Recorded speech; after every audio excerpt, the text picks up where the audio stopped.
বিসমিল্লাহ ইন্নাল হামদুলিল্লাহ নাহমাদুহু ওয়া নাস্তাইনুহু ওয়া নাস্তাগফিরুহ ওয়া নাউযু বিল্লাহি মিন শুরুরি আনফুসিনা ওয়া মিন সাইয়্যাতি আমালিনা মাই ইয়াহদিহিল্লাহু ফালা মুদিল্লা লাহু ওয়া মাই ইউদ্লিল ফালা হাদিয়া লাহু ওয়া আশহাদু আল লা ইলাহা ইল্লাল্লাহু ওয়াহদাহু লা শারীকা লাহু ওয়া আশহাদু আন্না মুহাম্মাদান আবদুহু ওয়া রাসূলুহু আম্মা বাদ ফাইন্না খায়রাল হাদিসি কিতাবুল্লাহ ওয়া খায়রাল হাদি হাদিয়ু মুহাম্মাদিন সাল্লাল্লাহু আলাইহি ওয়াসাল্লাম ওয়া শাররুল উমুরি মুহদাসাতুহা ওয়া কুল্লু মুহদাসাতিন বিদআহ ওয়া কুল্লু বিদআতিন দালালাহ ওয়া কুল্লু দালালাতিন ফিন-নার। আসসালামু আলাইকুম ওয়া রাহমাতুল্লাহি ওয়া বারাকাতুহু। আমরা কিছু ফেমাস মুসলিম পার্সোনালিটি তাদের জীবনে মিউজিকে আহ, মিউজিকের ভিতর থাকা বা মিউজিকে ইন্ডালজড হওয়া এবং তারপরে সেখান থেকে ফিরে আসা, এই সমস্ত ব্যাপারগুলো পড়তেছিলাম গতদিন। এটা অষ্টম চ্যাপ্টার বা শেষ চ্যাপ্টার এই বইয়ের। এইটা হচ্ছে ক্যাপশনটা বা হেডিংটা হচ্ছে it is never too late, inspiring stories from history.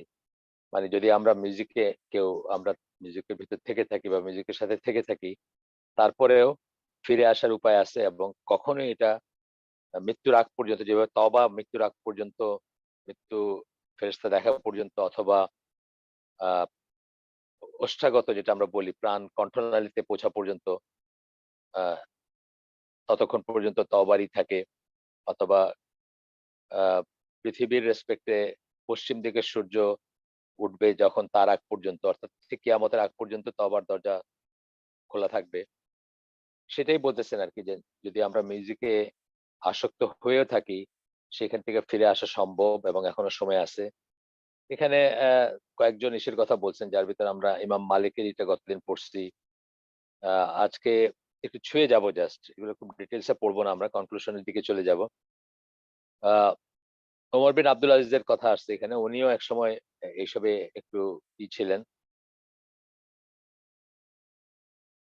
আহ একসময় কোন ওনার লাক্সারি লাইফ ছিল। উনি রাজ পরিবারের ছিলেন, যদিও পরবর্তীতে উনি নিজে যখন খলিফা হন, ওমর বিন আব্দুল আজিজ, তখন তাকে পঞ্চম খোলাফায়ে রাশিদিনদের পঞ্চম খলিফা বলা হইতো আর কি। মানে জাস্ট বোঝাইতে যে উনি রাইটার্স ছিলেন বা ছিলেন, খুব সুবিচার করতেন বা খুব সুশাসন ছিল তার সময়, এটা বোঝাইতে আর কি। তো উনি মদিনার গভর্নর হন 87 হিজরিতে। 87 হিজরিতে মদিনার গভর্নর হন। 30টা উঠে করে শুধু ওনার পার্সোনাল বিলঙ্গিংস ক্যারি করতে হয়েছে তখন। মানে এতে বোঝাচ্ছেন যে ওনার লাইফস্টাইলটা লাক্সারিয়াস ছিল, রাজকীয় ছিল, অন্যরকম ছিল। এরপরে উনি 99 হিজরিতে, 87 আর ওইদিকে 99, 12 বছর পরে উনি খলিফা নিযুক্ত হন আহ, মুসলিমদের। তো এবং খুবই হাম্বল এবং পায়াস ছিলেন, আমরা জানি গল্পগুলা। এবং উনি যখন মারা যান, তখন রোমের খ্রিস্টান রাজা, যে সে পর্যন্ত তার মৃত্যুতে শোক প্রকাশ করছে এবং বাণী পাঠাইছে আর কি, যে তার সম্বন্ধে এতই জানতো মানুষ। এবং সে কান্না ভেজায় সে আহ তার বলছে যে, মানে তার সম্বন্ধে করছে আর কি, মানে তাকে সম্মান জানাইছে বা তার সম্বন্ধে, যেটা মৃত্যুর পরে মানুষ বলে আর কি, যে উনি এরকম ভালো মানুষ ছিলেন বা এরকম ছিলেন, সেটা আর কি, সেটার বর্ণনা আছে এখানে, আমরা এটা গেলাম না। তো ওমর বিন আব্দুল আজিজ তার কোন এক গভর্নরকে, when he sent his son, sorry, governor আগে আসতেছে, এটা গভর্নরটা পরে আসতেছে, যাই হোক। ওমর বিন আব্দুল আজিজ তার ছেলেকে ছেলেদেরকে যখন তার টিচারের কাছে পাঠাইছে, তখন সাহাল বলে একজন টিচারের কাছে পাঠাইছে, তখন তাকে একটা চিঠি লিখছিল। সেই চিঠিটা আমরা একটু পড়ি, জাস্ট উদ্ধৃতি হিসাবে পড়বো। The first concept you would want to instill into these children through your teaching is to hate instruments of music. প্রথম যে শিক্ষাটা তাদের ভিতরে প্রতিষ্ঠিত করবা, সেটা হচ্ছে যে hate is to hate the instruments of music. মানে যন্ত্রপাতি, গানের যন্ত্র, সেগুলোকে যেন তারা ঘৃণা করে। The beginning of musical instrument is from Syria. and their end is with the wrath of Allah. Musical instruments এর সূচনা সিরিয়া থেকে, সরি মাফ করবেন ভুল পড়ছি আমি, আমার চোখে কেন এটা সিরিয়া মনে হলো আল্লাহ জানে, মাফ করবেন।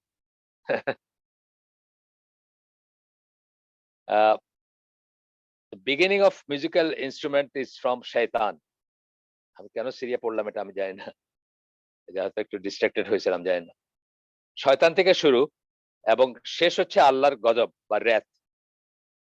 I have heard from authentic scholars that going to the places with musical instruments, আমি নির্ভরযোগ্য স্কলারদের কাছ থেকে শুনছি যে মিউজিক্যাল ইনস্ট্রুমেন্টের প্লেসেস উইথ মিউজিক্যাল ইনস্ট্রুমেন্ট মানে জায়গায় জায়গায় মিউজিক্যাল ইনস্ট্রুমেন্ট নিয়ে ঘোরা বা ট্রাভেল করা। যারা গান গায় তারা অনেক সময় এইখানে সেখানে ট্রাভেল করে, বা গান গাওয়া কিন্তু ভিক্ষার একটাই, আপনারা জানেন যে ওয়েস্টার্ন ওয়ার্ল্ডে দেখছেন, আমাদের দেশেও আছে। ওয়েস্টার্ন ওয়ার্ল্ডে বিশেষ করে দেখা যায় যে একটা সাবওয়েতে বা কোথাও গিটার নিয়ে বসে আছে, সে ই করতেছে, সামনে একটা কাপড় বিছায় রাখছে, ওখানে মানুষ টাকা দিয়ে যাইতেছে, বা আজকে এখানে কালকে ওইখানে যাইতেছে। লিসেনিং টু সংস, গান শোনা, and to be fond of them fosters hypocrisy in the heart. বিভিন্ন জায়গায় মিউজিক্যাল ইনস্ট্রুমেন্ট নিয়ে যাওয়া বা গান বাদ্যযন্ত্র নিয়ে যাওয়া, আজকালকার দিনে যেটা হয় যে কনসার্ট যখন হয় তখন দেখবেন ট্রাকে করে যাইতেছে সব যন্ত্রপাতি, দেখা যায় মাঝে মাঝে ট্রাক এর উপরে স্পিকার, তারপরে অন্যান্য যন্ত্রপাতি যাচ্ছে, কিবোর্ড ইত্যাদি যাচ্ছে। তো বলতেছেন যে বিভিন্ন জায়গায় মিউজিক্যাল ইনস্ট্রুমেন্ট নিয়ে যাওয়া, যন্ত্রপাতি নিয়ে যাওয়া, লিসেনিং টু সংস, গান শোনা, এবং to be fond of them, এবং সেটা নিয়ে সেটার প্রতি আসক্ত হওয়া বা সেটাকে ভালোবাসা, Faustus hypocrisy in the heart, অন্তরে নিফাকের জন্ম দেয়। এটা আমরা পড়ে আসছি, কিভাবে নিফাক হয় সেটা পড়ে আসছি। Very much like water promotes the growth of grass, যেভাবে পানি পানি থাকলেই ঘাস গজায়, বিশেষ করে ওইসব দেশগুলাতে, মানে এই আরব দেশগুলাতে, সৌদি আরবে ইত্যাদিতে আপনি দেখবেন যে এক রাত বৃষ্টি হচ্ছে, পরদিন সূর্যের আলোতে আপনি দেখতেছেন যে সবুজ, এই কালো রকি পাহাড়গুলা সবুজ হয়ে গেছে, শ্যাওলা মতো বা ঘাস মতো জিনিস জন্মাইছে অলরেডি এক রাতের বৃষ্টিতে। I swear that it is easier for a wise person not to go to such places and be safe from their pollution as compared to having hypocrisy strengthened in his heart and then trying to find cure for it. বলতেছেন যে এটার কাছে না যাওয়া, মিউজিকের কাছে না যাওয়া বা মিউজিক্যাল ইনস্ট্রুমেন্টের পলিউশন বা এই যে হয় আপনার দূষণ, যেটা সেটার গান শোনার থেকে যে দূষণ হয় সেটা সহজতর দেন একবার নিফাক ঢুকলে হার্টের ভিতর, হার্টকে বা অন্তরে নিফাক যখন ঢুকে মানুষজন মুনাফিক হয়ে যায়, সেটা থেকে মুক্ত হওয়ার চেয়ে আগে ভাগেই মিউজিক্যাল ইনস্ট্রুমেন্ট বা গান বাজনা এগুলার দূষণ থেকে মুক্তি পাওয়াটা বা বেঁচে থাকাটা ইজিয়ার। যাই হোক, এখানে শেষ ওনার উদ্ধৃতিটা। তো উনি এক সময় নিজে এইসবের প্রতি একটু ইন্ডাল ছিলেন। এক সময় the environment in which he was raised was filled with music and singing. যেখানে উনি বড় হয়েছেন, অর্থাৎ যে রাজকীয় ইসে বা রাজপ্রাসাদে বা যেখানে উনি বড় হয়েছেন, যে শাসকের ঘরে, বা and he had access to all the pleasures of life that a person could imagine. যত ছিল আর কি, যত রকমের প্লেজার, যত রকমের সুখ, যেগুলোকে আমরা ইন্দ্রিয় সুখ বলি অথবা জাগতিক সুখ বলি, সবকিছুরই তারই ছিল। তারপরে পরে ওনার এইটা আসছে আর কি, একটা সময় উনি চেঞ্জ হয়েছেন, টার্নিং পয়েন্ট আসছে লাইফে, এবং তারপরে উনি এই পজিশনে গেছেন, ওমর বিন আব্দুল আজিজ। তো এরপরে তার গভর্নরদেরকে উনি অর্ডার পাঠাইছিলেন, সেটা আমরা একটু পড়বো, এটা ছোট্ট, বেশি বড় না। Those non-Arab people entertain themselves with those things which shaitan has made attractive in their eyes.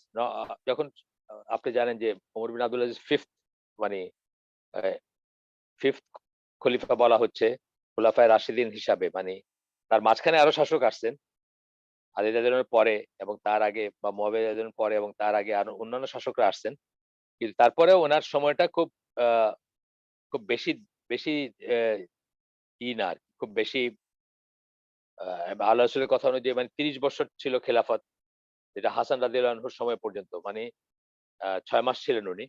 আর তার আগে ধরেন রাফলি 29.5 বছর ছিলেন অন্য 4 জন খলিফা। তারপরে হাসান রাদিয়াল্লাহু আনহু 6 মাস নেয়া ধরা হয় যে 30 বছর।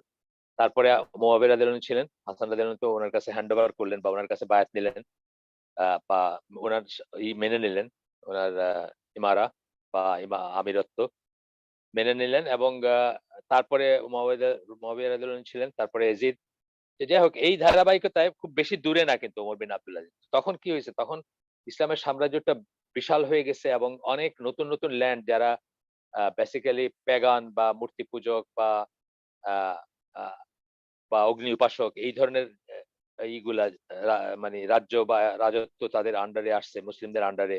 এইজন্য বলতেছেন উনি, "Those non-Arab people entertain themselves with those things which Shaitan has made attractive in their eyes." যেগুলো শয়তান তাদের চোখে আকর্ষণীয় করে তুলছে। তারা সেগুলোতে ইন্ডালজ। আপনি দেখবেন যে আমাদের ইন্ডিয়ান সাবকন্টিনেন্টের কথাই ধরেন। এখানে মানুষ স্বভাবগতই ভাবে এবং স্বভাবগতভাবেই মিউজিকের প্রতি খুবই, বিশেষ করে হিন্দুরা আরকি। তাদের তো ধর্মীয় আচারের অংশ। মিউজিকটা বা গান বাজনা তাদের ধর্মীয় আচারের অংশ এবং ধর্মীয় আ রিচুয়ালস এর অংশ। তো "You should stop your Muslim subjects" গভর্নরদেরকে বলতেছেন। মুসলিম প্রজাদেরকে তোমাদের বারণ করা উচিত বা বারণ করবা তোমরা "from those objects" ওই সমস্ত জিনিসের কাছে যেন না যায় বা ওই সমস্ত জিনিস যেন না করে। "By Allah" আল্লাহর কসম, "now time has come that people must stop those things after getting the knowledge of the commandments from the book of Allah." আল্লাহর কিতাব থেকে আদেশসমূহ পাওয়ার মানে জানার পরে বা সেসবের জ্ঞান আসার পরে মানুষের এখন সময় আসছে মানুষ এসব থেকে দূরে থাকবে বা সরে থাকবে। আপনাদেরকে আগে বলছি আমি যে ১ম ২ খলিফার সময় কিন্তু একেবারেই এই মিউজিকের ব্যাপারটা ছিলই না বলতে গেলে। এমনকি কবিতা সাসপেক্ট ছিল আরকি। কবিতা পর্যন্ত প্রেমের কবিতা বা এই ধরনের অ্যামোরাস বা ফ্রিভোলাস জিনিসপত্রকেও তারা শান করতেন এবং খুব কঠোরভাবে দেখতেন সেগুলা। ১ম ২ খলিফা। কিন্তু তারপরে আস্তে, আস্তে এগুলার খুলে একটু যেহেতু ফিতনার দরজা খুলে যায়, সেই সময় আস্তে, আস্তে করে আবার এগুলা শুরু হয়। গান বাজনা শুরু হয় ইসলামিক বা মুসলিম ওয়ার্লড এ তখন শুরু হয়। আর আরেকটা ফ্যাক্টর বললাম যে যেহেতু নতুন, নতুন ফ্রন্টিয়ার আসছে মুসলিমদের দখলে। তো সেসব জায়গায় ধরেন কথার কথা আ আ যে পারস্য কি বলে ইরানিয়ানরা, ইরান যেটাকে আমরা বলি সেই জায়গাগুলো সব মুসলিমদের দখলে আসছে। সে সমস্ত জায়গা থেকে মূর্তি পূজক বা অগ্নি উপাসকদের জায়গা ছিল। তাদের ভিতর গান বাজনা ছিল, নানা রকম অশ্লীলতা ছিল। এমনকি রোমানদের ভিতর তো আপনারা জানেনই ঐতিহাসিকভাবে এগুলো ছিল। এসব জিনিসগুলা অ্যা যে সেসব জিনিসগুলো থেকে যেন মুসলিমরা বেঁচে থাকে, মুসলিমরা যেন যারা মুসলিম ওখানে মাইগ্রেট করছেন বা রাষ্ট্রযন্ত্রের অংশ হিসেবে গেছেন বা সৈনিকরা যারা গেছেন তাদেরকে মূলত তাদের কথাই বলা হচ্ছে এখানে। তাদের কি বলতেছেন? তাদের কথাই বলতেছেন। Therefore you must forbid them from indulging in frivolous activities. চটুল চটুল কর্মকাণ্ডে যেন তারা জড়ায় না পড়ে সেই সেই নিষেধ করবা তাদেরকে। গভর্নরদেরকে বলতেছেন। মুসলিমদের কথা particularly. And music and singing এবং আ মানে বাদ্যযন্ত্র বাজনা এবং গান থেকেও যেন তাদেরকে বারণ করবা। Forbid them. If they do not stop, you may give them punishments. যদি তারা না করে, তারা যদি তাতে না শোনে তোমার কথা, তাহলে তাদেরকে শাস্তি দিতে পারো। তার মানে কি এটা শাস্তিযোগ্য অপরাধ হিসাবে উনি করতেছেন। তার গভর্নরদেরকে বলতেছেন যে ব্যাপারটা শাস্তিযোগ্য অপরাধ যদি তারা ইসে মিউজিক অ্যান্ড সিঙ্গিং এগুলোতে ইন্ডালজ হয় মুসলিমরা। আপনারা জানেন ওমর রাদিয়াল্লাহু আনহু তো গ্যারিসন করে দিয়েছেন। এই যে ক্যান্টনমেন্টের যে সিস্টেমটা এটা কিন্তু তার সময় থেকে শুরু হয়। যে আলাদা জায়গায় সৈনিকরা থাকবে। সৈনিকরা বেসিক্যালি কি আরব মুসলিম এখান থেকে গেছে যারা। মদিনা থেকে বা মুসলিম আ সিট অফ পাওয়ার থেকে যারা গেছে ওইসব দেশগুলোতে। তারা যেন ওই সমস্ত লোকাল মানুষের সাথে মিশে পলিউটেড না হয়, নষ্ট না হয়। সেইজন্য কিন্তু ক্যান্টনমেন্টে থাকার ব্যবস্থা করে দিছে। এবং তারা ২ ওয়ে আরকি। নষ্টও যেন না হয় বা তাদের কোনো অন্যায় যে তাদের উপরে যেন না করে। লাইক আর্মি যারা তারা তো পাওয়ারফুল হয়। তারা চাইলে কথার কথা চাঁদাবাজি এখনকার সেন্সে আরকি। এখনকার দুনিয়ার চাঁদাবাজি বা লুটপাট এই সমস্ত কিছুর জন্য মানে প্রোটেকশন হিসাবে বা প্রোটেক্টিভ মেজার হিসেবে কি করছিলেন? এই ক্যান্টনমেন্টের যে সিস্টেমটা গ্যারিসনে থাকার যে ব্যাপারটা এটা কিন্তু চালু করছিলেন। আচ্ছা, এরপরে গেল এটা ওমর বিন আব্দুল আজিজের কথা। তারপরে চট করে আবার এই যুগের একজনের ব্যাপারে আসছেন। Abu Ameenah Bilal Philips, doctor Bilal Philips যাকে আমরা বলি। তার উনি নাইট ক্লাবের গিটারিস্ট ছিলেন একসময়। টরন্টোতে নাইট ক্লাবে গিটার বাজাইতেন। তার ওনার প্রফেশন ছিল। ইনকাম করতেন ওইখান থেকে। সাইড বাই সাইড অন্য কিছু করার পাশাপাশি। এখানে কোরআনের একটা আয়াত দিয়ে শুরু করতেছেন। সূরা তাহরিমের ৮ নাম্বার আয়াত, যেখানে আল্লাহ বলতেছেন, "O you who have believed", হে বিশ্বাসীগণ, "রিপেন্ট টু আল্লাহ উইথ সিনসিয়ার রিপেন্টেন্স", আল্লাহর কাছে সিনসিয়ারলি তওবা করো, ফিরে আসো। তওবার মিনিং আমরা বলছি আগে, টু টার্ন টু, তওবার মিনিং মানে মুখ ঘুরানো, মুখ ফিরানো। তো এখানে তওবা এবং ইস্তেগফার একসাথে বলা হয়। একটা হচ্ছে যে রিপেন্ট করবেন, একটা আল্লাহর দিকে ফিরে আসবেন। মানে আল্লাহর দিকে অন্যদিকে যদি অ্যাটেনশন থেকে থাকে, ডিস্ট্রাকশন হয়, এইরকম জিনিসের প্রতি যদি অ্যাটেনশন থাকে বা আল্লাহ অ্যাওয়ে ফ্রম আল্লাহ যদি কোন দিকে আপনার মুখ থাকা মানে আপনার অ্যাটেনশন থাকা, আপনার মন থাকা, আপনার ধ্যান থাকা, এরকম যদি থেকে থাকে, তাহলে আপনি সেখান থেকে আল্লাহর দিকে ফিরবেন। তওবার প্রাইমারি মিনিং হচ্ছে এটা। To turn toward. তো আ তওবা আল্লাহর দিকে আল্লাহর দিকে ফিরে আসার কথা বলতেছেন বা আল্লাহর দিকে আ রিপেন্টেন্স, অনুশোচনার কথা বলতেছেন, অনুতাপের কথা বলতেছেন, ইস্তেগফারের কথা বলতেছেন। Perhaps your Lord will remove from you your misdeeds. আশা করা যায় যে তোমাদের প্রভু বা তোমাদের রব সাধারণত যখন লর্ড শব্দটা ইউজ করা হয় ইংরেজিতে ট্রান্সলেশনে, কোন আয়াতের ট্রান্সলেশনে, তখন আসলে রব শব্দটা বোঝানো হয়। এবং এই লর্ড ওই ইংরেজি ভাষার মাই লর্ড বলতে যেটা বোঝায় সেটা না। ইংরেজি ভাষার তো লর্ড অনেক হয়। কিন্তু আমাদের কোরানিক ল্যাঙ্গুয়েজ লিটারেচারে যখন লর্ড কথাটা ইউজ করা হচ্ছে ট্রান্সলেশন হিসাবে, তখন তিনি হচ্ছেন ইউনিক। আর মানে অনেকের একজন না। Perhaps your Lord will remove your misdeeds, আপনার যে খারাপ তোমাদের সম্ভবত বা আশা করা যায়, আশা একটা শব্দ আছে এসে, আইন সিন ইয়া, সেই শব্দটা এখানে ইউজ করছেন। যেটার মানে একদম পারহ্যাপস বা আশা করা যায়। মাফ করবেন। Perhaps your Lord will remove from you your misdeeds, তোমাদের যে পাপকর্ম বা যে খারাপ কাজগুলো করছো সেগুলা মুছে দিবেন, অর্থাৎ মাফ করে দিবেন সেগুলা। And admit you into gardens under which rivers flow, এবং তোমাদেরকে সেই জান্নাতে প্রবেশ করাবেন যার তলদেশে ঝর্ণা বা নদী প্রবাহিত হয়। এটা ইসের একটা আপনি জানেন, একটা ইসের ল্যাঙ্গুয়েজ। তো সেখান থেকে কিভাবে উনি ফিরে আসলেন, বেলাল ফিলিপস, সেই ইগুলা দিছেন। উনার লাইফের দিছেন। মানে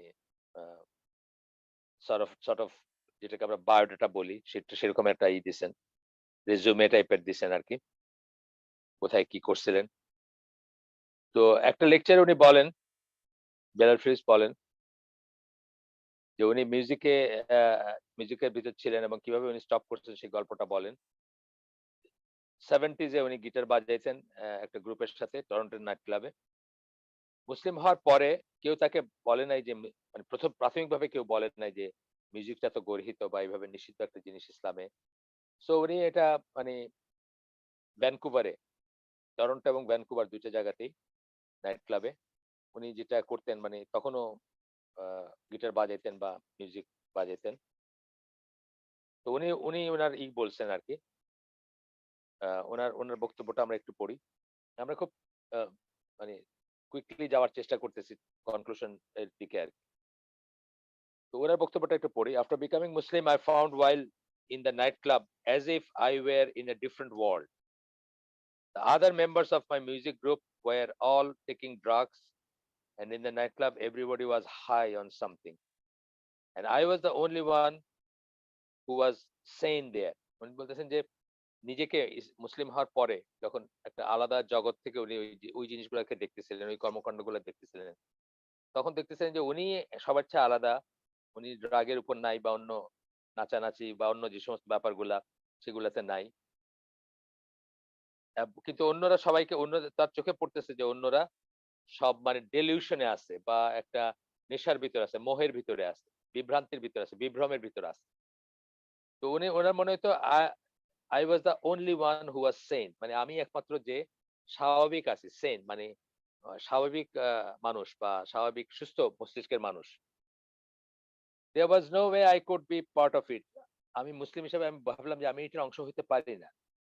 so by myself I decided to stop it. এবং কেউ কারো বলা ছাড়াই নিজেই যে উনি চিন্তা করছেন যে না, এখন এটা ফিতরা বলি আমরা আরকি জিনিসটা। মানে যখন মানুষ ইসলামের উপর আসে অথবা এই জিনিসগুলো জানে, তার ভিতর তো ফিতরা ফিতরা যেটাকে আমরা বলি যে তার ভিতর তো এগুলো থাকেই। আগের থেকেই তার ভিতরে আল্লাহ দিয়ে দেন। আমরা বলছি, আমরা পড়ছি না, পড়ে আসছি না যে আ স্বভাবতই মানে মানুষ ইসলামের উপর জন্মগ্রহণ করে। শিশু যখন তখন। তারপরে পরিবেশ-প্রতিবেশ তাকে তাদেরকে বানায়। কোরআনেও আছে, হাদিসেও আছে। এই ফিতরার উপরই করাটা। কোরআনে সম্ভবত সূরা রুমের, যতদূর মনে পড়ে সূরা রুমের ৩০ নম্বর আয়াত এটা। ফিতরার উপর জন্মগ্রহণ করাটা। যতটুকু মনে পড়ে, if I am not wrong. ৩০ নম্বর সূরা ৩০ নম্বর আয়াত। তো আমার হাতের কাছে নাই। অন্য একটা ডকুমেন্টে আছে এই রেফারেন্সটা। আমি অন্য একটা কাজের জন্য, অন্য একটা লেকচারের জন্য আমি এটা রেডি করছিলাম। তখন ফিতরাটাও আছে কোরআনে এবং আ আলেমরাই যে আল্লাহকে বেশি ভয় করে এই ২ টা কোরআনে আছে। যাই হোক, মানে নলেজ এর ব্যাপারে আছে। তো তখন উনার নিজেরই মনে হয়েছে যে আমি এটার একটা অংশ হইতে পারি না। So I decided to stop.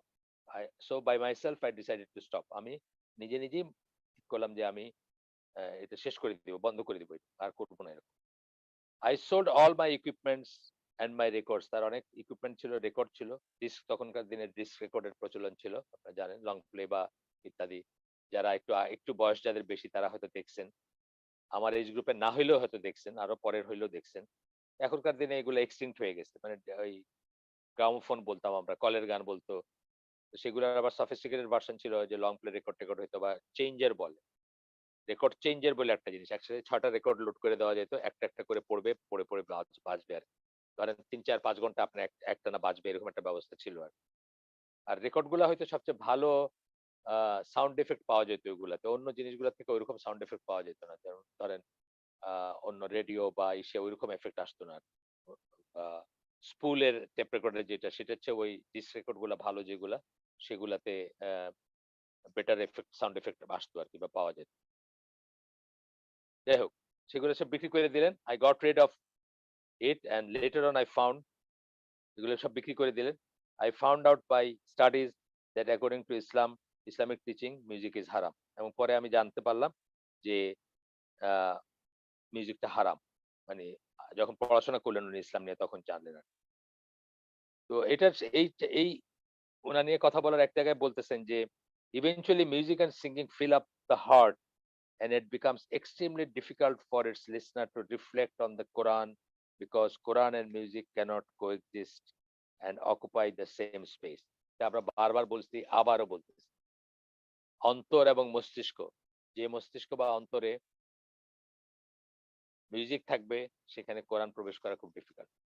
কোরআন এবং মিউজিক কোএক্সিস্ট করতে পারে না। Same space. স্পেস বলতে কি বোঝাচ্ছেন? অন্তর এবং মস্তিষ্ক এটাই বোঝাচ্ছেন। আমাদের ব্রেইন বা আমাদের হার্ট ২ টার কথাই বোঝাচ্ছেন যে আ সেটা হইতে পারে না। এরপরে আরো কথা আছে বেলাল ফিল্মস নিয়ে। একদম লাস্টে এসে আবার বলতেছেন, "So for a Muslim to get away from it means getting rid of all the records and CDs." এই বক্তৃতার ভিতরে বলতেছেন। মানে যে মুসলিম ইয়ুথ বা মুসলিম তরুণদের প্রতি কোন একটা বক্তৃতায় বা কোন একটা উনি বলতেছিলেন এটা। যে সব রেকর্ড এবং সব থেকে মুক্ত হওয়া, মানে সেগুলো ফেলে দেওয়া, সেগুলো ছেড়ে দেওয়া। Because you cannot keep these things and around you and say, "I am going to stop." এগুলাকে কাছে রেখে, পাশে রেখে তুমি বলতে পারবা না যে আমি স্টপ করব। এই জিনিসটা কিন্তু শুধু মিউজিক বলে না, সকল নেশার বেলায় কিন্তু প্রযোজ্য। সিগারেটের বেলায় কিন্তু একই জিনিস। অনেক মানুষ বলে যে গ্র্যাজুয়ালি আমি ছাড়বো, আস্তে ছাড়বো সিগারেট। আচ্ছা ১ম এ আমি তো ৪০ টা খাইতাম, এখন ২০ টা খাই, তারপরে ১০। এটা কাছে রেখে বা কোনো একটা মানে সুতা মানে উইক লিংক কে যদি আপনি রাখেন, একটা সূত্র যদি বজায় রাখেন তাইলে আপনি ছাড়তে পারবেন। Totally you should get rid of those things আরকি, মিউজিক্যাল ব্যাপার যেগুলো আছে সেগুলো থেকে। Because any time you feel the desire you can listen to it. ওই যন্ত্রপাতিগুলো যদি থাকে আপনার কাছে, ওই ডিভাইস গুলো যদি থাকে তাহলে যেকোনো সময় আপনি যদি থাকে আপনার হাতের কাছে, আপনার হয়তো আবার হয়তো ইচ্ছা করবে আচ্ছা একটু শুনি বা একটু দেখি। Try to remove the obvious products which can trap you. সে সমস্ত জিনিসগুলাকে সরায় ফেলা উচিত বা রিমুভ, মানে সে সমস্ত জিনিস থেকে মানে মুক্ত হওয়া উচিত যেগুলো আপনাকে আবার ট্র্যাপ করতে পারে। বেলাল ফিলিপস বলছেন এটা তার মানে লিসনারদের তার তার যে লিসনার্স যারা ইয়াং ইউথ আর কি, যাদের সাথে করছিলেন তাদেরকে বলতেছিলেন।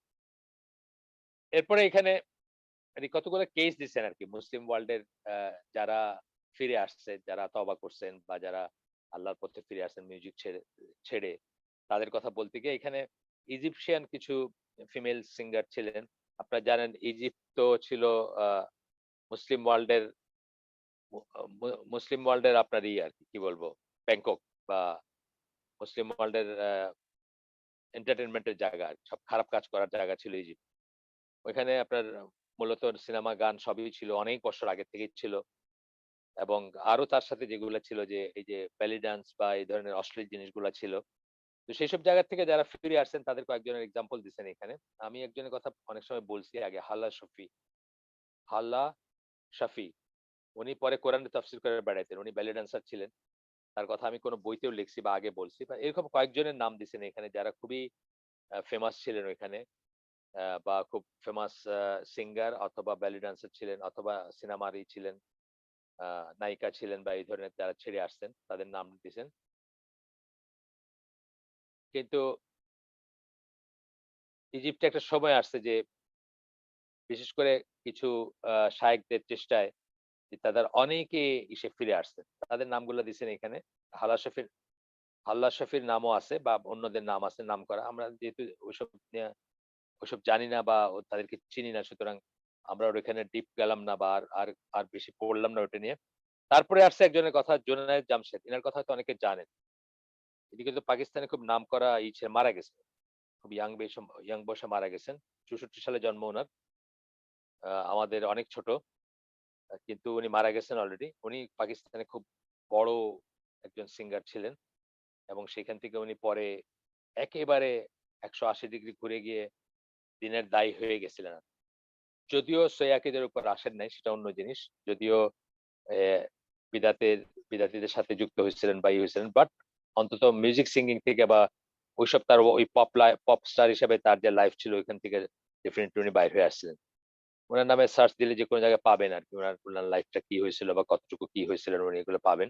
আমরা সেটাও জাস্ট ছুঁয়ে গেলাম আর কি। জুনায়েদ জামশেদ আপনারা চাইলে যে কোনো জায়গায় বের করতে পারবেন তার তার কিছু কিছু ভিডিও বা ভিডিও মানে চেঞ্জ হওয়ার পরেরও কিছু কিছু ভিডিও তার আসছে এবং কিছু কিছু বক্তব্য আপনারা শুনতে পারবেন, তার মুখেই শুনতে পারবেন যদি চান আর কি।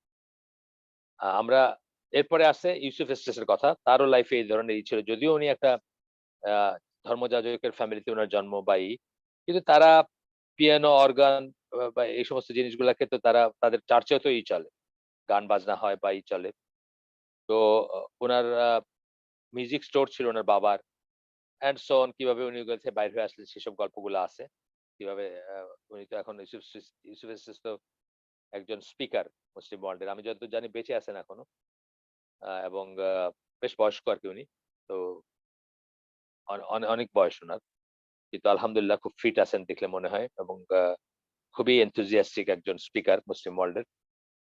উনি ইন 49 1949 উনি এলিমেন্টারি স্কুলে ছিলেন। এটাই জন্মটা কবে এখানে এক্স্যাক্টলি লেখা নাই, কবে কবে জন্ম ওনার। কিন্তু 49 এলিমেন্টারি স্কুল ছিলেন, তার মানে ধরেন হয়তো 40 তে জন্ম, এরকম কিছু আর কি। অনেক বয়স্ক মানুষ আলহামদুলিল্লাহ। কিন্তু এখনো আমি মানে শেষ জ্ঞান পর্যন্ত আমার এখনো উনি আহ, কথা বলে বেড়াচ্ছেন, ইসলামের পক্ষে দাওয়াতি কাজ করে যাচ্ছেন এবং বেঁচে আছেন আমি যতদূর জানি আর কি, যদি রিসেন্ট কোনো ঘটনা না ঘটে থাকে। তো এরপরে আমরা কনক্লুশনে চলে আসছি। কনক্লুশনের চ্যাপ্টারটা খুব ইম্পর্টেন্ট। এতদিন আমরা যা পড়লাম সেগুলো সামারাইজ করব। আধা ঘন্টা সময় আছে আমাদের, সেগুলো সামারাইজ করবো এবং সামারাইজ করে আজকে এই বোর্ডে শেষ করে দিব ইনশাল্লাহ। অনেকদিন আমরা ট্র্যাক করছি, অনেক সময় গেছে, জাস্ট আধা ঘন্টা সময় আছে আমাদের। আমরা এটা শেষ করে দিব ইনশাল্লাহ। প্রথমে এখানে একটা দিছেন কবিতার, কোন কারো কবিতার, আমি জানি না কার, বা আগে আগে উল্লেখ করলে আমার মনে নাই, কারো যদি হয়ে থাকে। Oh, music is music and Islam is Islam and never the twain shall meet. এটা অন্য একটা কবিতার প্যারোডি আমার যতদূর মনে হচ্ছে। মিউজিক হচ্ছে মিউজিক, ইসলাম হচ্ছে ইসলাম, এবং কখনোই তাদের দেখা হবার নয় বা কখনোই তাদের মিলন হবার নয় বা তারা একত্রে থাকার নয়, এই কথাটা বলতেছেন আর কি। এটা অন্য কোন একটা কবিতারই মানে কবিতার লাইনকে জাস্ট মিউজিক এবং ইসলাম বসায় আমার যতদূর মনে পড়তেছে, শোনা শোনা লাগতেছে। তো এখানে আমরা যে জিনিসগুলো দেখব, কোরআন হাদিস and rulings of Islamic scholars all prove, এতদিন আমরা যে শিখলাম, all prove that music is prohibited in Islam except under limited circumstances. Music ইসলামে নিষিদ্ধ except under limited circumstances. সেগুলো কি আমরা জানি, বিয়ের কথা জানি আমরা, আর একটা বিয়ের সময় আর ঈদের সময় ছোট মেয়েরা তারা গান গাইছিল এবং আল্লাহ রাসূল সেটা হইতে দিছিল। ছোট বলতে যারা মানে একেবারেই ছোট সেই ধরনের, কিন্তু নিজে যে সেটাকে পছন্দ করেন নাই সেটাও আমরা দেখে আসছি। এবং খলিফা আবু বকর তখন তো খলিফা ছিলেন না, তিনি যে এসে খুব অবাক হয়েছে যে নবীর ঘরে তোমরা, মানে এই জিনিসটা কি করে হয়। তার মানে মুসলিমদের মাইন্ডসেটটা ছিল যে in general music and singing কোনোভাবেই পারমিটেড না, এবং নবী স্পেশাল একটা পারমিশন দিয়েছেন দেখে এটা হইতে পারছে বা হইছে এই পর্যন্ত। কিন্তু উনি সেদিক থেকে মুখ ফিরাইছিলেন আমরা জানি। আমরা জানি বাঁশির আওয়াজ শুনে নবী কানের ভিতরে আঙ্গুল ঢুকাই দিয়েছিলেন, এটা জানি আমরা। তার দেখা দেখি আব্দুল্লাহ ইবনে ওমরও তাই করতেন। আচ্ছা, the subject of music is not a controversial issue in Islam, এটা আমরা পড়ে আসছি। কন্ট্রোভার্সিয়াল ইস্যু থাকে অনেক সময় যে কোনো কিছুতে, যে কোনো ধর্মে ব্যাপারে হোক বা এমনি ব্যাপারে হোক। কন্ট্রোভার্সি কোনটা, মানে দুই দিকে মতটা ধরেন 19-20, 49-51 এরকম জিনিসকে আমরা কন্ট্রোভার্সি বলি। কিন্তু একদিকে 0.001 আরেকদিকে যদি 99.999 থাকে এটাকে আমরা কিন্তু কন্ট্রোভার্সি বলি। এই কথাটা আগে এমফাসাইজ করছেন, আবার বলছি। টাইনি মাইনরিটি যদি কিছু স্কলার থাকেনও যারা ইসলামিক, আমরা 4 জনের কথা পড়ে আসছিলাম, আপনার মনে আছে 4 জন, শাওকানি, ইবন হাজম, নাবলুসি এবং ইমাম গাজালি। তারা খুব শর্ত সাপেক্ষে ইসলামী গান বা নাশিদ মতো যে জিনিসগুলা সেগুলাকে সবচেয়ে কঠোর এই কন্ডিশন ছিল ইমাম গাজালির। যদিও ওনাকে আহলে সুন্নাহ জামাত স্কলার মনে করা হয় না, কিন্তু উনি একজন মেজর ব্যক্তিত্ব ইসলামী ইসলামী জগতে, আর তার পরবর্তী জগতে এখন পর্যন্ত উনি একজন মেজর ব্যক্তিত্ব দিনের ব্যাপারে, এটা অস্বীকার করার কোনো উপায় নাই, যদিও তাকে আহলে সুন্নাহ জামাত স্কলার মনে করা হয় না। এই 4 জন আর কি, মানে যাদেরকে আপনারা চিনবেন বা আমরা চিনবো বা নাম বললে কেউ চিনবে, তার ভিতর কিন্তু এই 4 জনের কথা বলছেন, আমরা পড়ে আসছি আগে, যারা মনে করতেন যে শর্ত সাপেক্ষে ইসলামী মিউজিক যেটাকে আমরা বলি বা ইসলামী যেটাকে বলি, ইসলামী নাশিদ হোক বা হামদ, নাত, এই ধরনের জিনিসগুলা পারমিটেড বলে তারা মনে করতেন।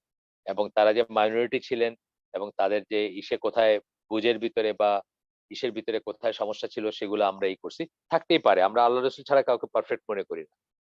এবং টাইনি মাইনরিটি বলছেন, রিয়েলি টাইনি মাইনরিটি, মানে যত স্কলারদের নাম আমরা নিচ্ছি এই বই পড়তে গিয়ে অথবা সচরাচর নিয়ে থাকি, তাদের ভিতরে কিন্তু এই 4 জন এমন কিছু না বা কোনো ধর্তব্যের ভিতরে আসেন না। এরকম আমরা অনেক কিছুতেই পাবো। যেমন ধরেন সাহাবী আব্দুল্লাহ ইবনে আব্বাস, উনি মনে করতেন যে আল্লাহ আল্লাহ রাসূল সাল্লাল্লাহু আলাইহি ওয়াসাল্লাম আল্লাহকে দেখছেন। মানে জীবনের এই জীবনের চক্ষু, মানে মানুষ, মানুষের যে চোখ হয় সেই চোখ দিয়ে দেখছেন। আ যখন মেরাজে গেছেন তখন দেখছেন। এই মতটা সহিহ বুখারীতে পাবেন আপনারা, তার তার বর্ণনা হিসাবে, মানে উনি কি বলছেন সেই হিসাবে পাবেন।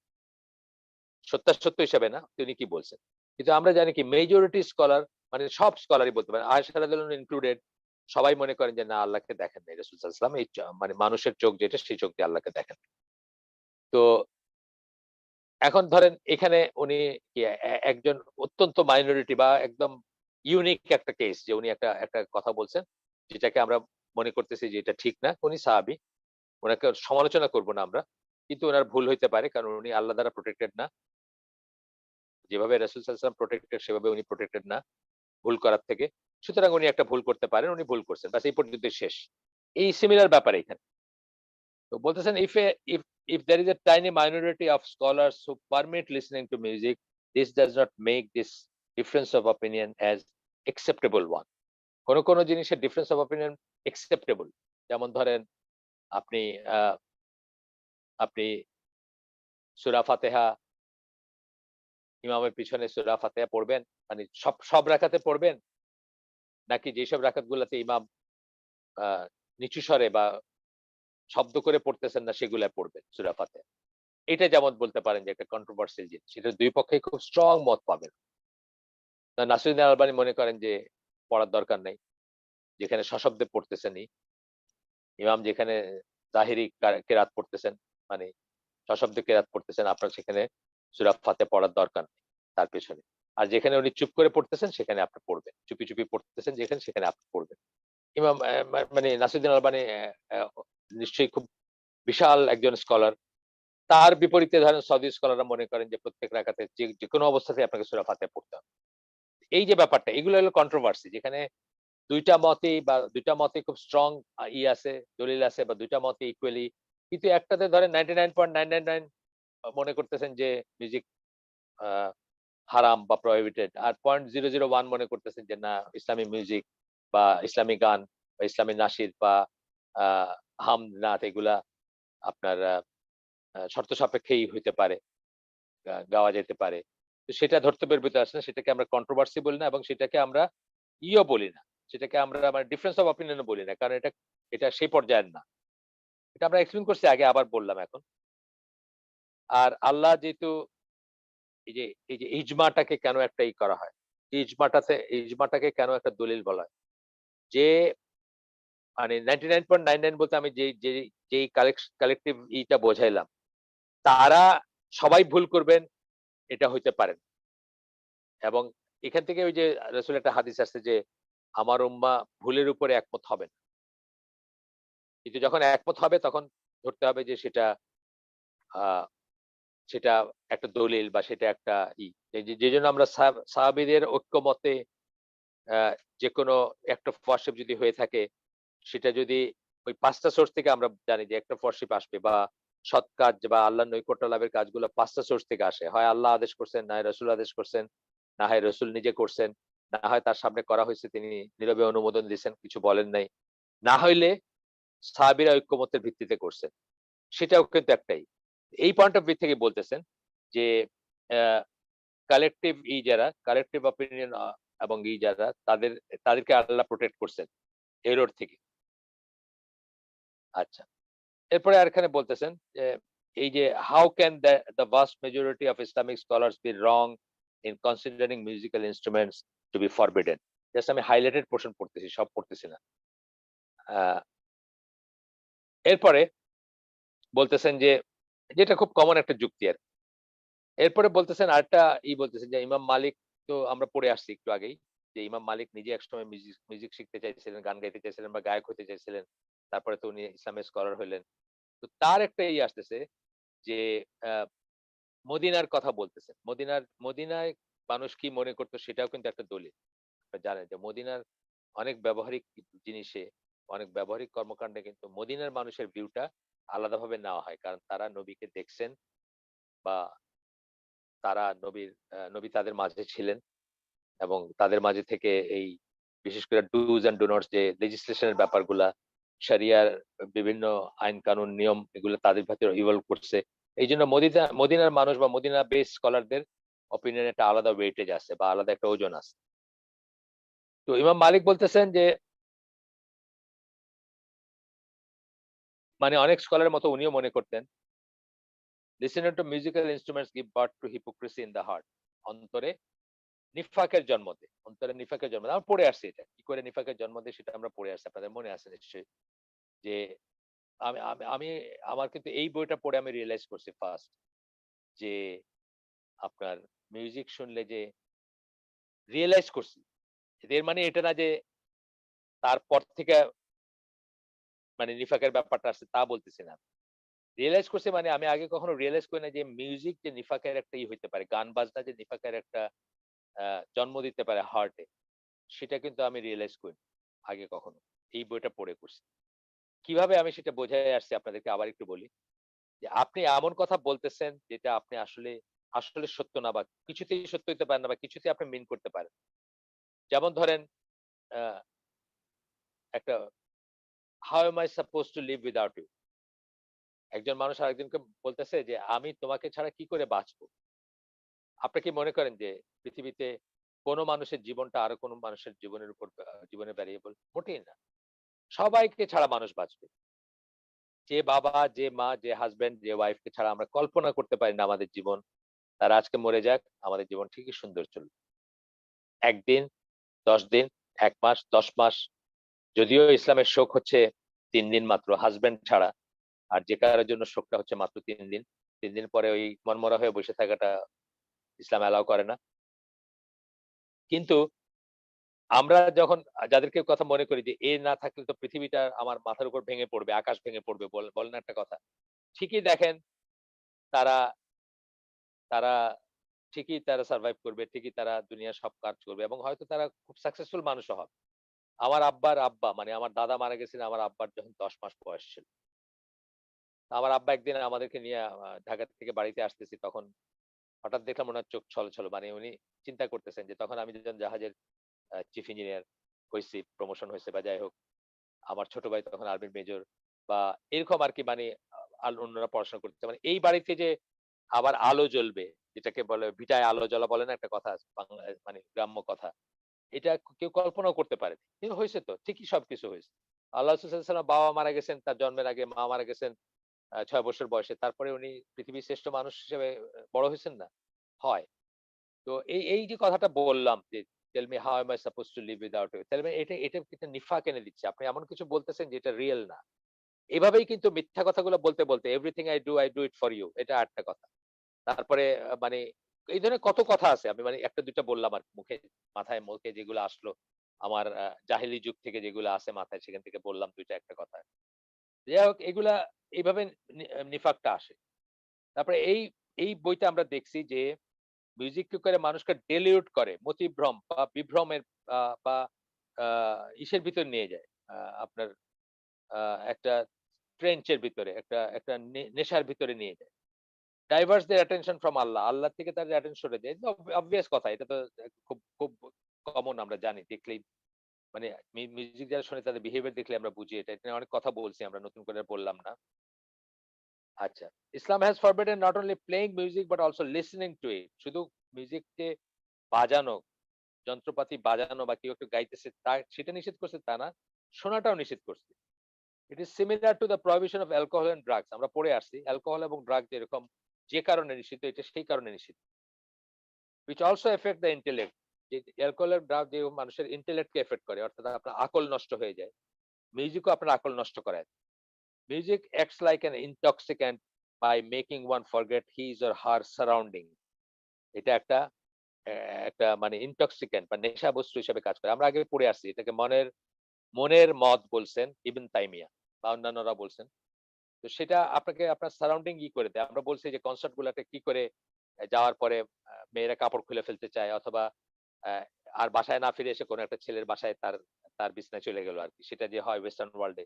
যেজন্য ১ম যখন এই স্টাইল অফ মিউজিক বা এই যে রক অ্যান্ড রোল বা এগুলা যখন খুব প্রসার করতে থাকে 1960 6, 65, 66 এর দিকে বিটলস যখন শুরু করে ইংল্যান্ডে তখন বাবা-মারা মিছিল করছেন এসবের এগেইনস্ট এ। এই সমস্ত কনসার্টের এগেইনস্ট এই সমস্ত ইসের এগেইনস্ট যে তাদের মেয়েরা নষ্ট হয়ে যাচ্ছে, তাদের ছেলেরা নষ্ট হয়ে যাচ্ছে সেইজন্য।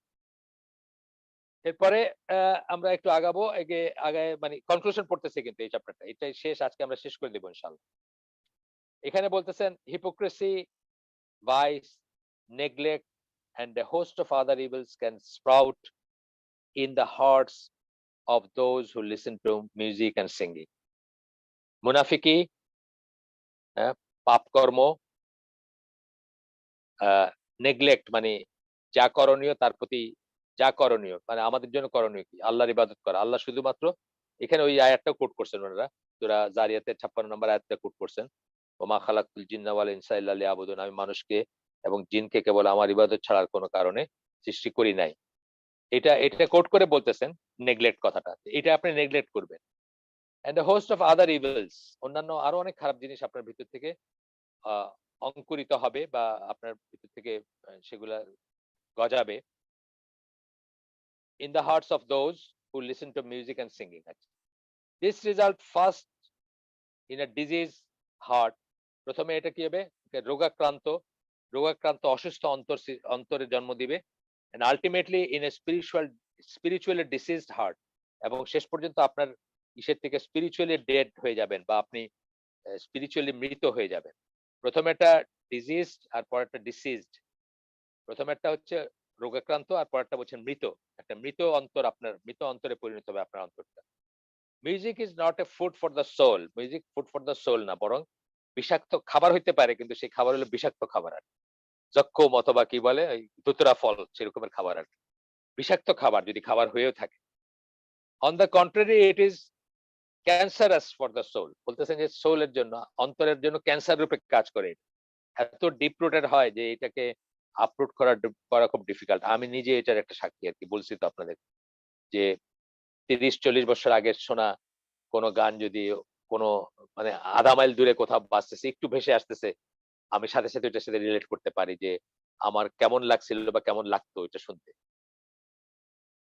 তো আমি নিজে এটার ভুক্তভোগী আর কি। Listening to music and singing consumes time, money and energy. একদম সত্যি কথা। টাইমটাই হলো প্রথম। মানি হয়তো আর লাগে না এখন আর কি। মানি আর তেমন কোর্স একটা লাগে না। একসময় লাগতো। এখন তো মানে আপনার জাস্ট একটা ফোন থাকলে এনাফ, আর কিছু দরকার নেই। মিউজিক শুনতে যদি চান আপনি। তো মানি না, কিন্তু টাইম তো অবশ্যই যায়, এনার্জিও যায়। And it creates run or rust, মরিচা ধরায় দেয় অন্তরে। In the hearts of the listener, মরিচা ধরে যায়। মিউজিক arouses passions, আবেগ সৃষ্টি করে। ওই যে বললাম যে যে মেয়ে কোনোদিন হয়তো কোনো একটা ছেলের দিকে তাকায় নাই বা হাত ধরে নাই, মিউজিকের ওইখানে গিয়ে জামা খুলে ফেলতেছে নাচতে নাচতে। যে কনসার্ট গুলোতে যেগুলো হয়, বাংলাদেশের কথা আমি বলছি, যে বাংলা একাডেমিতে পাকিস্তানি গায়কের সে বাংলাদেশি মেয়ে কাপড় খুলে ফেলতে চাইছিল, বেশ আগের কথা, এটা 80s এর কথা, আমি যতদূর জানি মনে পড়ে। সাম জাহাঙ্গীর সামথিং বোধহয় মানে গায়কটার নাম, if I am not wrong. আচ্ছা, তারপরে বলতেছেন open the door of temptation. মানে টেম্পটেশন মানে তো বোঝেন যে যেটা কি বলবো, টেম্পটেশনের বাংলা বলতে চট করে, টেম্পটেশনের বাংলা, ভালো বাংলা, টেম্পটেশন প্ররোচনা, প্ররোচনা আর কি, মানে প্ররোচিত হইতে ই করে, লিডস টুয়ার্ডস সিন, প্ররোচিত করে মানুষকে, ডেফিনেটলি প্ররোচিত করে, মানে ইমোশন যেহেতু ই করে অবশ্যই প্ররোচিত করে। Leeds towards scene. টেম্পটেশন আরো ভালো বাংলা আমি খুঁজতেছি, দেখি মনে পড়লে বলবো। আরো ভালো বাংলা আছে? না না, টেম্পট করা। হ্যাঁ, লোভ দেখানো, হ্যাঁ লোভ দেখানো, কিন্তু এইখানে লোভ দেখানো না, এখানে হলো প্রভোকেট করা, উস্কায় দেওয়া, ভিতর থেকে উস্কায় দেওয়ার কথা বলতেছেন আর, বা প্ররোচিত করার কথা বলছেন। লিডস দেম টুয়ার্ডস সিন, তাদেরকে গুনার দিকে নিয়ে যায়। এক্সারসাইজ দেয়ার অ্যানিমাল ইনস্টিংক্ট, এটা খুব ইম্পর্টেন্ট জিনিস। অ্যানিমাল ইনস্টিংক্ট গুলাই করে, বেস ইনস্টিংক্ট গুলাই করে। মোর সো সেক্সুয়াল ইনস্টিংক্ট কে জাগ্রত করে। অ্যামোরাস যেটাকে আমরা বলি, অ্যামোরাস ফ্রিভোলাস, মানুষ সেরকম একটা একটা একটা একটা এনভায়রনমেন্টে চলে যায়, বা সেরকম একটা ই ফিল করে ভিতরে, অসম্ভব সম্ভব হয়ে যায় তখন। যে জন্য বললাম যে ইংল্যান্ডের বাবা মারা মিছিল করছেন, মানে একটা অসম্ভব কাজ যেটা আদারওয়াইজ এই ছেলেটা বা এই মেয়েটা কখনোই করতো না, সেটা করে বসে। যেটা মদের এফেক্ট, যেটা ড্রাগের এফেক্ট, যেটা নেশাদ্রব্যগুলোর এফেক্ট, যে সুস্থ একটা মানুষ কখনোই একটা কাজ করতো না যে কাজটা সে under the influence of drug or alcohol করে। সেই সেম জিনিস মিউজিকের বেলায়, তার এনিম্যাল ইনস্টিংক্ট গুলো জাগ্রত হয়, এবং ডালস দেয়ার স্পিরিচুয়ালিটি, এবং তার আধ্যাত্মিকতা, অ্যাঞ্জেলিক যে পার্টটা তার ভিতরে, যা তাকে, যে ফিতরার যে অংশটা তাকে শুদ্ধ হইতে, পবিত্র হইতে, সুন্দর হইতে, সত্যবাদী হইতে ই করে, অনুপ্রাণিত করে, সেটা ডাল হয়ে যায়, সেটা মরে যায়। এই যে বললাম মিউজিকে অসংখ্য মিথ্যা কথা বলি আমরা, যেগুলা আল্লাহই বলছেন খুব সুন্দর করে কবিদের কথা, সূরা শুআরার 221, 22, 23 নাম্বার আয়াতে, যে তারা যেটা বলে সেটা মিন করে না, যেটা বলে সেটা করে না, এই ধরনের কথা আর কি। মানে জাস্ট সামারিটা বললাম। Worst of all, it confuses their minds and diverts them from thinking through the through the really important questions about their existence. তাদের তাদেরকে কনফিউজ করে দেয়, এবং তাদের চিন্তা ভাবনাকে সরায় দেয় সবচেয়ে ইম্পর্টেন্ট যে প্রশ্ন বা যে চিন্তা তাদের হওয়ার কথা ছিল, সেটার থেকে তাদেরকে ডিস্ট্রাক্ট করে, সেটার থেকে তাদেরকে সরায় দেয়। সেই চিন্তাটা কি? The purpose of everyone's life. আমরা কেন আসছি, এখানে কি করতেছি, এরপরে কোথায় যাব। এই জিনিসগুলো নিয়ে যদি কেউ একা বসেও চিন্তা করতো বা করতে পারতো, বা সেটুকু অবকাশ তার হইতো, সুযোগ হইতো, সেটুকু তৌফিক আল্লাহ তাকে দিতেন, তাহলে তারা অটোমেটিক্যালি রিয়ালাইজ করতো যে আল্লাহ বলে একজন আছেন এবং এই সৃষ্টিটা এমনি এমনি হয়নি, এমনি এমনি এক্সিস্টেন্সে আসেন। যেটা আমি বলি যে এটা almost impossible to B A নাস্তিক যদি মানুষ তার চিন্তাটাকে একটু প্রপার ওয়েতেই করতো, যেটার ব্যাপারে আমি আগে অনেকবার বলছি, হয়তো আপনাদের অনেকেই হয়তো শুনছেন আমার মুখে, যে 1100 সামথিং খ্রিস্টাব্দের লেখা বই, হাই ইবন ইয়াকজান, ইবন তোফাইলের লেখা বই, সেখানে উনি দেখাচ্ছেন যে একটা দ্বীপে একটা একটা ছেলে তার জাহাজ ভেঙে যায়, সেখানে কোনো মানুষজন ছিল না, শুধু প্রকৃতির মাঝে সে বড় হয়। সেও কিন্তু রিয়েলাইজ করে যে এগুলা এমনি এমনি হয় না, একজন সৃষ্টিকর্তা আছেন। এটা মুসলিম পার্সপেক্টিভ থেকে লেখা লেখা বই। ইবন তুফাইল স্প্যানিশ অরিজিনের স্কলার ছিলেন। তো ওই ওই ওই পয়েন্ট অফ ভিউ থেকে লেখা বই, এবং তার 700 বছর পরে এই বইটা ট্রান্সলেট হয় ইংলিশে, এবং তারও কয়েক বছর পরে এই বইটাকে নকল করে রবিনসন ক্রুসো লেখা হয়। যাই হোক, আপনাদের জাস্ট যারা জানেন না তাদের কিসের জন্য বললাম আর। The purpose of everyone's life, আমাদের জীবনের পারপাস কি একটু আগে বলে দিলেন, ওমা খালাকতুল জিন্না ওয়াল ইনসা ইল্লা লিয়াবুদুন, এটা হচ্ছে আমাদের পারপাস অফ লাইফ। শুধুমাত্র ইবাদত করার জন্য আল্লাহ আমাদেরকে জন্ম দিয়েছে প্রাইমারিলি, এর আনুষঙ্গিক অনেক কিছু আছে তার সাথে। ইবাদত করতে গেলে তো বাইচে থাকতে হবে, বাইচে থাকতে হলে খাইতে হবে, কাপড় পরতে হবে, অন্ন লাগবে, বস্ত্র লাগবে, বাসস্থান লাগবে, এন্ড সো অন। কিন্তু প্রাইমারি হচ্ছে এটা, যে আল্লাহর ইবাদত করার জন্য। তো worship to worship the almighty Allah and to strive for our target destination after death, which is paradise. আল্লাহর ইবাদত করা এবং আমাদের একমাত্র লক্ষ্য যে কোনো মূল্যে জান্নাতে যাওয়া, সেটার জন্য সংগ্রাম করে যাওয়া। Strive for our target destination after death, which is paradise. আমরা আরো একটা প্যারাগ্রাফ পড়বো এখান থেকে। কনক্লুশনের আমি সব পড়ার দরকার মনে করি না, কারণ আমরা তো এতদিন ধরে এই করে আসছি, স্কিপ করে করে পড়তেছি। আমি জাস্ট আরেকটা প্যারাগ্রাফ পড়বো, দাগ দিয়ে রাখছি আমি এটা পড়বো বলে। ইউজিং সায়েন্টিফিক এভিডেন্স, আমরা কিন্তু এই বইটাকে ইউনিক বলছিলাম কেন, এই বইটাতে সায়েন্টিফিক এভিডেন্স সহকারে আসছে কথাগুলা, আমরা পড়ে আসছি সেগুলা। এগুলার লেকচার গুলো তো সব লাগানো আছে আমাদের ইসে, আমাদের চ্যানেলে। যারা মিস করছেন তারা প্রথম থেকে শুনতে পারবেন ইনশাআল্লাহ। একটু এডিট করা হবে, এখানে এডিট করে তারপরে দেওয়া হবে। আমরা অনেক সময় অনেক কথা বলি, মানে অপ্রাসঙ্গিক কথা বলি বা বাইরের কথা বলি বা একটা প্রশ্ন উত্তরে, সেগুলোকে এডিট করে ইনশাআল্লাহ দেওয়া হবে। সেগুলো প্রিজার্ভ করা আছে, আপনারা পাবেন। তো বলতেছেন যে সায়েন্টিফিক এভিডেন্স দেখে, আমি যদি যে কারণে বলছিলাম যে এর চেয়ে ভালো ভালো সরি এর চেয়ে ভালো বই কিন্তু এসে আছে। মানে শুধু শরিয়া পয়েন্ট অফ ভিউ থেকে যদি বলেন, তাহলে এর চেয়ে ভালো বই হচ্ছে মিউজিক এন্ড সিঙ্গিং ইন ইসলাম, মুস্তফা আল কানাডি বলে একজনের লেখা বই। সেটা কিন্তু এর চেয়ে ভালো, শুধু শরিয়া পার্সপেক্টিভে যদি বলেন।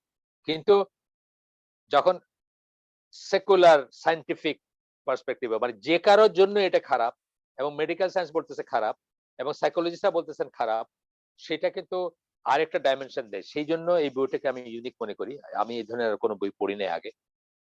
যেটা বললাম যে এই যে মুনাফিকের যে ব্যাপারটা বললাম, একটা উদাহরণ দিলাম যে এই এই জিনিসটা আমি কখনো আগে রিয়েলাইজ করি না এই বইটা পড়ার আগে, কিভাবে মুনাফিকে আমাদের বাসায়, আমাদের অন্তরে বাসা বাঁধে আর। কারণ আমরা মিথ্যা কথাগুলো আমাদের কাছে ডাল ভাত হয়ে যাচ্ছে, যেটা মিন করি না যে মানে everything I do it for you, আর ডাহা মিথ্যা কথা। কোনো মানুষের জন্য এটা বলতে পারে যে আমি জীবনে যাই করি সব তোমার জন্য করি, তাই কি করি আমরা? প্রশ্নই ওঠে না। নিজের জন্য হয়তো কেউ বলতে পারতো যে আমি যাই করি নিজের জন্য করি, সেটা হয়তো কিছুটা সত্যতা থাকতেও পারত। কিন্তু আরেকজনকে বলা, এটা তো অবশ্যই মিথ্যা কথা। এই মিথ্যা কথাটা বলতে বলতে, মিথ্যা কথাটা বলতে বলতে কি হয়, নিফাকটা তৈরি হয়। মিথ্যা কথা যখন ডাইল ভাত হয়ে যায়, মুনাফিকের একটা বৈশিষ্ট্য না, যখন কথা বলে তখন মিথ্যা কথা বলে, এভাবেই কিন্তু নিফাকটা আসে। This book has also shown in great detail that musical lyrics do much more than go in one ear and out the other. মানে এক কান্দে ঢুকলো এক কান্দে বাইরে গেলো, এরকম না ব্যাপারটা। মিউজিক গান শুনলেন, এক কান্দে ঢুকলো এক কান্দে বাইরে দিল, বাইরে হয়ে গেল। একটা গানের জলসা থেকে বা মসজিদ থেকে আমি উঠে গেলাম, আমার পড়ার কোনো এফেক্ট নেই, শেষ। ব্যাপারটা তা না, যেটা আমরা এতক্ষণ ধরে বলতেছি আর। Music can take people to stage where their intellect ceases to function altogether. তাদের আকল টোটালি ভোতা হয়ে যাবে, আর ফাংশনই করবে না, এরকম একটা অবস্থা নিয়ে যেতে পারে মিউজিক আপনাকে। যেই জন্য মিউজিকের বশবর্তী হয়ে নিজের মাকে হত্যা করছে আমরা পড়ে আসছি, নিজের বাবাকে হত্যা করছে আমরা পড়ে আসছি, জাস্ট মিউজিক দ্বারা ইনফ্লুয়েন্সড হয়ে বা ইন্সপায়ার্ড হয়ে যদি বলি আমরা। where they become slaves to their emotions, তারা তাদের ইমোশনের স্লেভ হয়ে যায়, ইমোশনের স্লেভ হয়ে যায়। ইমোশন সম্বন্ধে আমরা পড়ে আসছি যে ইমোশন রিজনিং কে বা intellect K, too much of emotion, emotion যখন ওভারফ্লো করে রিজনিং বা ইন্টেলেক্ট কে হত্যা করে, শেষ করে দেয়, 12টা বাজায় দেয়।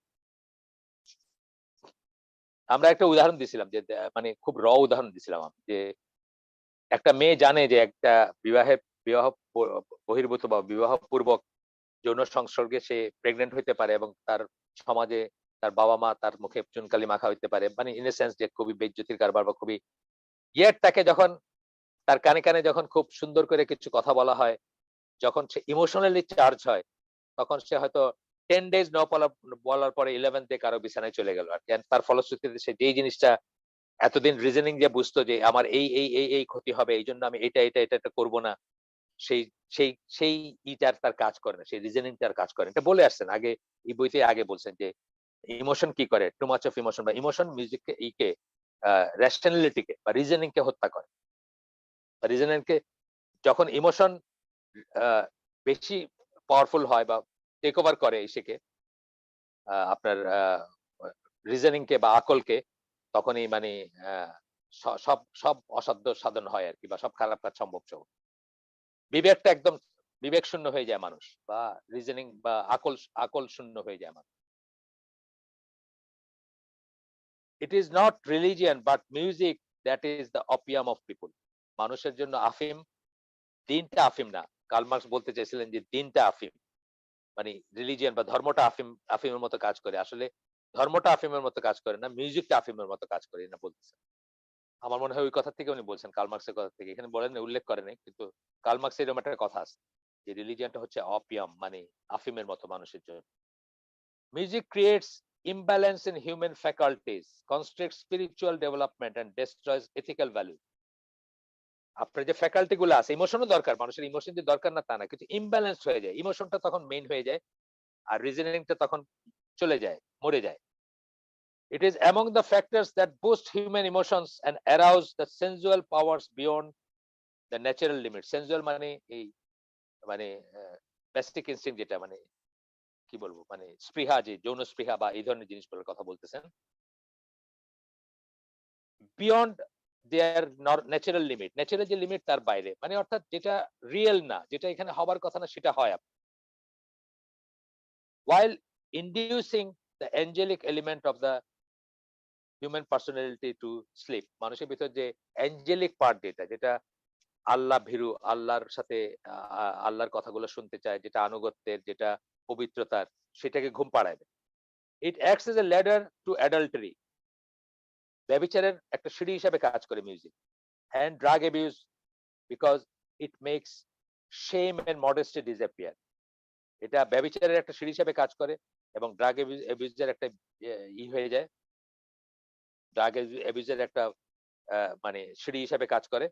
Because it makes shame and modesty disappear, এটা লজ্জা চলে যায়। যেমন একটা কথা, মানে যে সমস্ত কথাগুলো আমরা কল্পনা করতে পারি না, আস্তে আস্তে আমরা বাপ ছেলে বা বাপ মেয়ে বৈশাখ শুনতেছি না, সেই কথাগুলো, গানের কথাগুলো, যে সমস্ত কথাগুলো কল্পনা করতে পারি না কোনোদিন, যে বাবার সামনে বলবো অথবা মায়ের সামনে বলবো, কিন্তু একটা গানের মানে ছুতায় কি তার সামনে, এবং কত বিশ্রী ইঙ্গিত বহ কথা। সেই আমি যখন ছোট তখনকার গান, জ্বালাইলে যে জলে আগুন নিভানো বিষম দায়, আগুন জ্বালাইস না আমার গায়ে। এটার ইম্পোর্টটা আপনারা খালি চিন্তা করেন, এটা কি, এটার মিনিংটা কি আপনারা চিন্তা করেন। সেম এবং মডেস্টে ডিজেপেয়ার হয়, মানে চলে যায়। Music can intensify and change emotional states due to its immense power, which is why it is used to mass media as a means of mass manipulation. এই জন্য মাস মিডিয়াতে, টেলিভিশনে, রেডিওতে বা যেগুলো মাস মানুষের কাছে যায়, সেগুলো একটা মাস ম্যানিপুলেশনের জন্য মিউজিকটা ব্যবহার করা হয়। ওই কুদ্দুস বায়াতি দিয়ে যখন বললেন এই দিন দিন নয় আরো দিন আছে, কত মানুষের মুখে মুখে এই গানটা ছড়াই গেছে না, মানে একটা ফ্রেজ হয়ে গেছে, এত পাওয়ারফুল, সেই জন্য এটাকে ওখানে ইউজ করা হয়েছে। Nowadays there is no need for brutal force to rule people. এখন বন্দুক দিয়ে রুল করার দরকার নাই মানুষকে। Music alone can be utilized to create mass delusion of the worst kind. শুধু মিউজিক দিয়ে মানুষকে সম্মোহিত সম্মোহিত রাখা যায়, মানে হিপনোটাইজ করে রাখা যায়। যা ইচ্ছা তাই তাদেরকে করানো যায়। আপনারা দেখেন না, যুদ্ধের এক রকমের গান আছে, ওইটা দিলে মানুষ অস্ত্র-শস্ত্র নিয়ে বেশি করে। আগে ছিল কোরআন পইড়া মানুষকে করত। মানে কোরআন পড়ে মানুষকে ইন্সপায়ার করা হইতো। যুদ্ধের ইসে কোরআন পড়া হইতো, সূরা আনফল পড়া হইতো। র‍্যাংকস এন্ড ফাইলস এ। এখন কি মিউজিক দিয়েই করা হয় যাতে তাদের রক্ত গরম হয়। তো এই রকম কথাবার্তা দিয়ে শেষ করতেছি আমরা আজকে মোটামুটি। কিন্তু কনক্লুশন ছিল এই কথাগুলা নতুন কোনো কথা না। আগে সবকটাই আলোচনা হইছে। কিন্তু আজকে আমরা যেহেতু বইটা শেষ করতেছি আবার ওইখান থেকে একটু পড়লাম। আ আমরা আজকের হালাকা এখানে শেষ করে দিব। সুবহানাকা আল্লাহুম্মা ওয়া বিহামদিকা আশহাদু আল্লা ইলাহা ইল্লা আনতা আস্তাগফিরুকা ওয়া আতুবু ইলাইক। আমরা যে শুনলাম তার ভিতরে ভালো কিছু শুনে থাকলে সমস্ত প্রশংসা আল্লাহর, আলহামদুলিল্লাহ। খারাপ কিছু শুনে থাকলে সমস্ত ব্যর্থতা আমার এবং সেটা শয়তানের তরফ থেকে। আল্লাহ আমাদেরকে তৌফিক দেন যা ভালো শুনলাম তার উপর আমল করার। আসসালামু আলাইকুম ওয়া রাহমাতুল্লাহি ওয়া বারাকাতুহু।